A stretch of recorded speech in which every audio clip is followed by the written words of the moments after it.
Have you ever wondered if Yahweh was only known to Israel, or could his name, his presence, and his worship have reached people long before the nation of Israel ever existed? Think about it. Before Moses stood on Mount Sinai, before the 10 Commandments were carved into stone, even before Jacob became Israel, there were whispers of Yahweh. Who were these ancient people who knew his name? How did they come to worship the God we now associate with Israel? And what does this reveal about God's grand plan for humanity? One that spans beyond borders, nations, and timelines. This is the mystery of the worship of Yahweh before Israel. Trust me, what you're about to uncover could forever change how you view the Bible. Before we dive in, don't forget to like, subscribe, and share your thoughts in the comments. Your questions may even shape the direction of our next video. Let's explore this mystery together. Now, let's begin with the heart of it all. Who is Yahweh?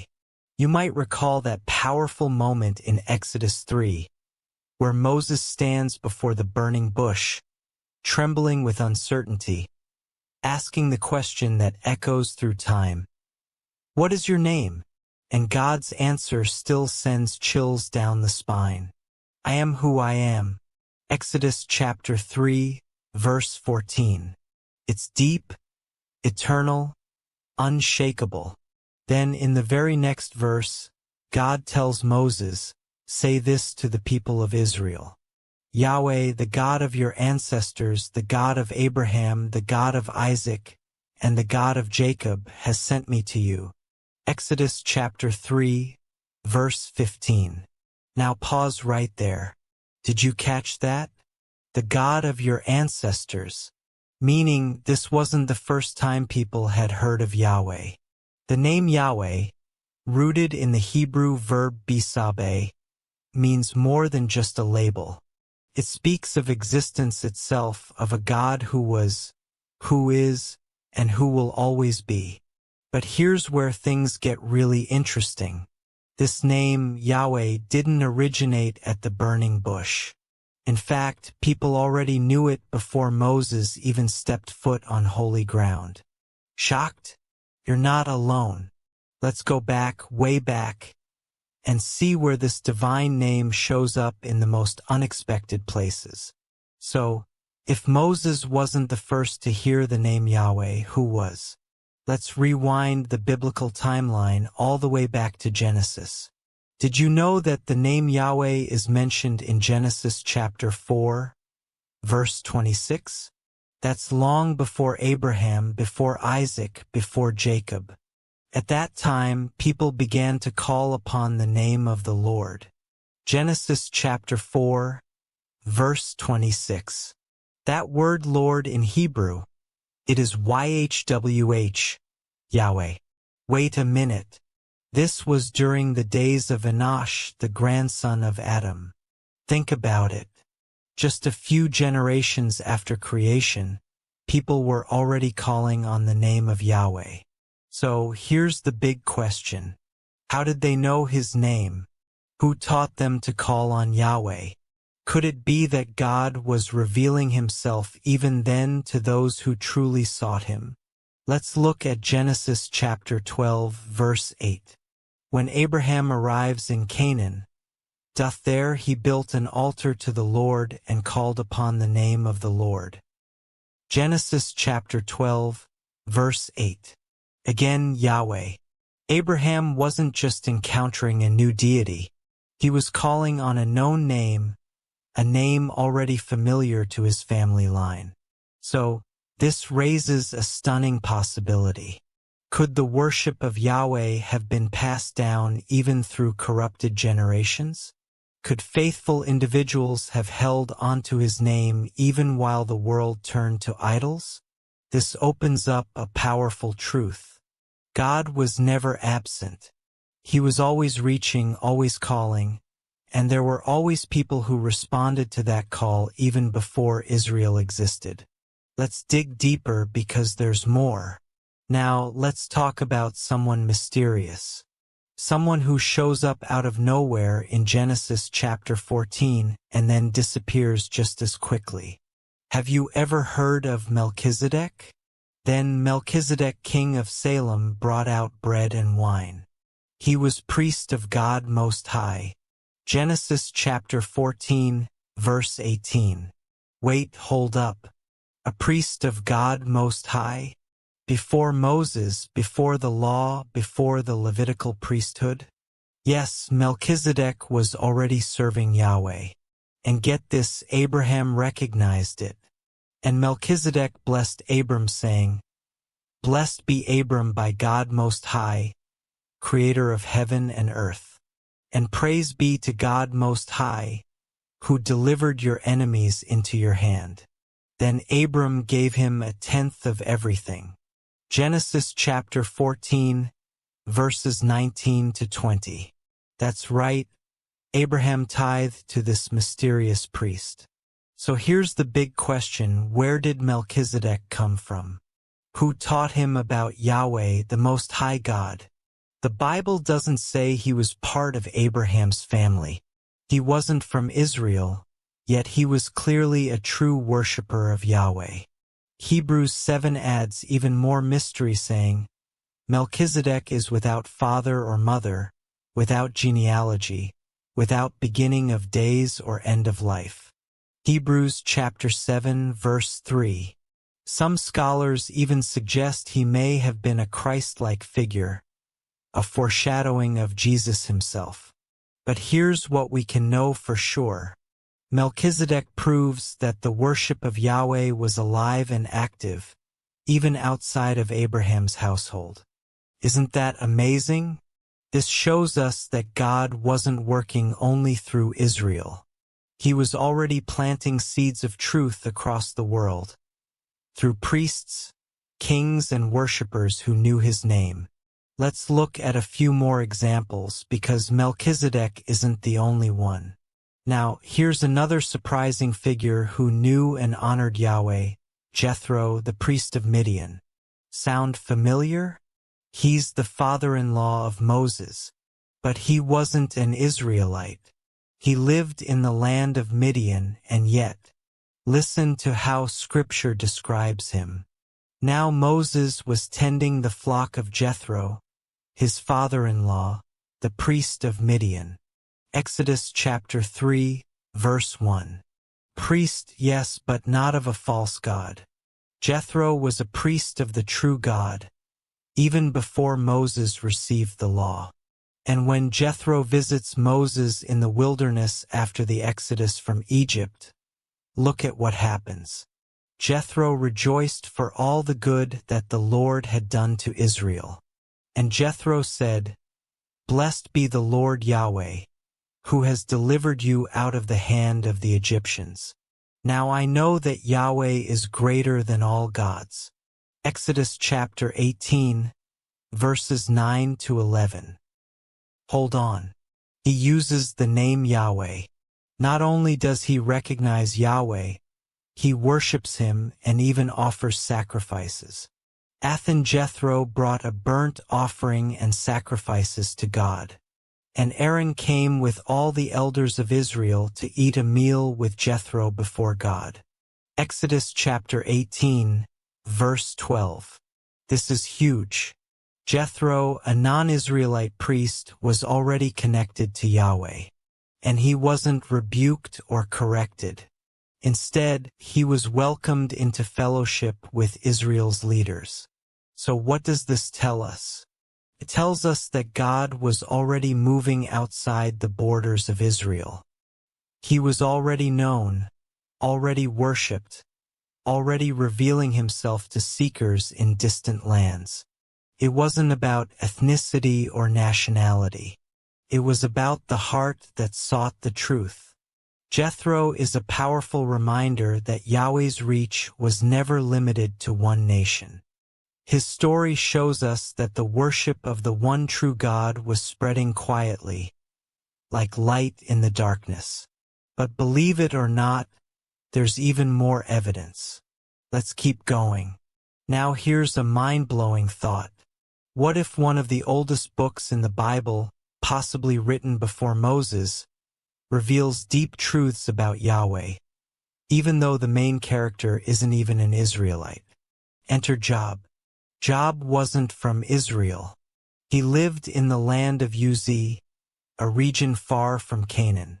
And yet the entire book is centered around his relationship with God. Let's look at how Job talks about him. The Lord gave, and the Lord has taken away. Blessed be the name of the Lord. Job 1, verse 21. Yup, that's Yahweh again. The Hebrew behind Toth Lord is YHWH, the sacred name of God. And throughout the book, Job refers to God not just as a distant deity, but as a personal, righteous, and sovereign Lord. He longs to speak with him, plead his case, and even declares in faith, I know that my Redeemer lives, and that in the end he will stand on the earth. Job, chapter 19, verse 25. That's powerful. So what does this tell us? Job had a real, intimate knowledge of God, not as a tribal deity, not as one God among many, but as the living Redeemer. And here's the kicker. Job's friends, though flawed, also spoke of God. They wrestled with moral and spiritual questions just like the rest of us today, which means the knowledge of Yahweh, of a righteous, personal creator, wasn't isolated to Israel. It was known, debated, and worshipped by people from all over the ancient world. And that shouldn't surprise us. After all, God created all people, not just one nation. Romans, chapter 1, verses 19 to 20, echoes this truth. For what can be known about God is plain to them, for his invisible attributes have been clearly perceived ever since the creation of the world. Romans, chapter 1, verses 19 to 20. The fingerprints of Yahweh are everywhere. So whether we're looking at Job, Melchizedek, Jethro, or Abraham, we see the same thing. God was revealing himself and people were responding. But now, let's bring it home and explore why this matters for you and me today. Now here's a figure who truly challenges our expectations. Balaam. He's one of the most puzzling characters in the Bible. A man outside of Israel with questionable motives. And yet somehow he's able to hear directly from Yahweh. Let's take a closer look. And God came to Balaam and said, Who are these men with you? Numbers, chapter 22, verse 9. Did you catch that? God came to Balaam, not in a dream or vague impression, but in direct conversation, just like he spoke to Abraham, Moses, and the prophets. Balaam responds in verse 13, On to your own land, for the Lord Yahweh has refused to let me go with you. Numbers, chapter 22, verse 13. Now pause right there. This is astonishing. Balaam, a non-Israelite living in the region of Pethor near the Euphrates, modern-day Syria or Mesopotamia, uses the covenant name of God, Yahweh. Not just a God, not just Oyalaten or Elohim, but YHWH, the personal sacred name revealed to Moses at the burning bush. So here's the question. How did Balaam know Yahweh's voice? How did he learn to recognize it so much so that he obeyed his command at least initially? And why would Yahweh even choose to speak to someone outside of his covenant people? The answers are both mysterious and eye-opening. While Balaam ultimately proves to be greedy, prideful, and spiritually compromised, as later described in 2 Peter 2.15 and Revelation, chapter 2, verse 14, his initial role still reveals something critical. God was revealing himself far beyond the borders of Israel. His name, his voice, his power were known even to Gentile prophets. It's important to understand Balaam wasn't righteous, but he was spiritually aware and God chose to speak to him. And even when Balaam is hired by King Balak to curse Israel, God turns his words into blessings. How can I curse whom God has not cursed? How can I denounce whom the Lord has not denounced? Numbers, chapter 23, verse 8. Balaam ends up declaring some of the most beautiful prophecies about Israel's future, including a messianic vision. I see him, but not now. I behold him, but not near. A star shall come out of Jacob, and a scepter shall rise out of Israel. Numbers, chapter verse. That's right, this flawed foreign prophet is used to proclaim a vision of Jesus, the coming king. It's messy, it's complicated, but it shows us something powerful. Yahweh's voice is not limited by location, lineage, or human plans. Even when people try to manipulate God for personal gain, his purposes still prevail. And Balaam's story reminds us that God has always had a global agenda. He was revealing himself long before Israel became a nation, and long after. The real question is, are we listening? So, after everything we've uncovered, let's ask the big question. Why does this matter? Why is it important to know that Yahweh was worshipped long before Israel, and that his name was known to people like Job, Melchizedek, Jethro, Balaam, and others? Here's why. Because it reminds us that God's heart has always been for the whole world. Not just one tribe, not just one family, not just one nation. From the very beginning, Yahweh was making himself known to anyone who would seek him. From the rising of the sun to its setting, the name of the Lord is to be praised. Psalm, chapter 113, verse 3. He was working through quiet hearts in forgotten lands, speaking to those outside of the spotlight, calling people to himself even before a covenant was ever written on stone. This means that God's story is bigger than we think. And you, yes, you are part of that story. Maybe you've always thought God only worked through certain people. Maybe you felt like an outsider, like you don't come from the right background, or don't know all the right traditions. But here's the truth. God sees you. He's been reaching for you long before you reached for him. Just like he spoke to Job. Just like he walked with Enoch. Just like he called Abraham out of a pagan land. He's calling you today. And the beauty of the gospel is this. Everyone who calls on the name of the Lord will be saved. Romans, chapter 10, verse 13. That name is Yahweh. And in the New Testament, that name is revealed to us in his Son, Yeshua, Jesus, whose name means Yahweh saves. So what will you do with this mystery? Will you seek him even if you're outside the usual boundaries? Will you listen for his voice like so many did before Israel even existed? Will you respond to the God who has been reaching across centuries and cultures to find you? If this message stirred something in your heart, let us know in the comments below. What part surprised you the most? What questions do you still have? We'd love to hear your thoughts and journey with you. And don't forget to like, subscribe, and share this with someone who needs to hear that God's love reaches farther than we ever imagined. Thanks for joining us today as we explored one of the most overlooked truths in the Bible, the mystery of the worship of Yahweh before Israel. And remember, Yahweh's story didn't begin with Israel and it doesn't end with you. Continues through every heart that says yes to him. Until next time, stay curious, stay faithful, and stay rooted in the truth. Thank you so much for watching. See you in the next video.